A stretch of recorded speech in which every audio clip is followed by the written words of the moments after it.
ایک بار کا قصہ ہے، کہیں دور پہاڑوں پر ایک عورت اور اس کا شوہر رہتے تھے۔ عورت بہت زیادہ دیندار تھی، لیکن اس کے شوہر کو اللہ پر اتنا یقین نہیں تھا۔ بیوی جب بھی اللہ یا اس کے رسول کا ذکر کرتی تو شوہر اسے ڈانٹ دیتا۔ گھر کے حالات بھی کچھ اتنے اچھے نہ تھے، شاید اسی لیے شوہر ہمیشہ ناشکری کرتا رہتا۔ ایک شام گھر میں کھانا نہ ہونے کے برابر تھا، محض ایک ہی روٹی بن سکی۔ عورت نے سوچا کہ آدھی روٹی اس کا شوہر کھا لے گا اور آدھی وہ کھا لے گی، لیکن کچھ ہی دیر بعد باہر کا دروازہ بجا۔ عورت نے جب دروازہ کھولا تو اس نے بہت لاچار، مجبور اور بھوکا بھکاری دیکھا۔ عورت کو اس پر بہت رحم آیا اور اس نے اللہ کے بھروسے گھر میں جو ایک ہی روٹی تھی وہ اس بھکاری کو دے دی، اس یقین کے ساتھ کہ اللہ اس کی ضرور مدد کرے گا۔ جب رات کا وقت ہوا اور اس کا شوہر گھر آیا تو اس نے کھانا مانگا۔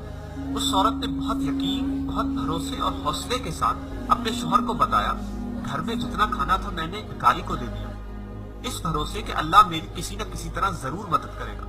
شوہر یہ سن کر بہت ناراض ہوا اور عورت کو برا بھلا کہنے لگا، لیکن اسی وقت ایک بار پھر دروازہ بجا۔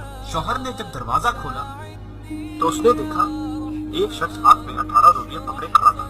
اس شخص نے کہا، فلاں شخص نے آج نیاز کیا تھا تو یہ آپ کے حصے کا نیاز ہے۔ شوہر یہ دیکھ کر بہت حیران ہوا اور شاید پریشان تھا۔ وہ یہ روٹیاں لے کر اندر گیا۔ جب اس عورت نے یہ روٹیاں دیکھی تو اس نے فوراً کہا، اس میں 2 روٹیاں کم ہیں۔ شوہر یہ سن کر مزید پریشان اور حیران ہو گیا، لیکن اس نے بغیر کوئی سوال پوچھے دوبارہ باہر گیا اور اس شخص سے معلوم کیا اس میں 2 روٹیاں کم کیوں ہیں۔ اس شخص نے جواب دیا، میں جب راستے سے آ رہا تھا تو مجھے بہت بھوک لگی تو میں نے اس میں سے 2 روٹیاں کھا لی، مجھے معاف کر دو۔ شوہر بہت حیران ہوا اور پریشان ہوا اور دوبارہ اندر چلا گیا۔ اس بار اس نے اپنی بیوی سے سوال کیا کہ تمہیں کیسے معلوم کہ اس میں 2 روٹیاں کم تھی؟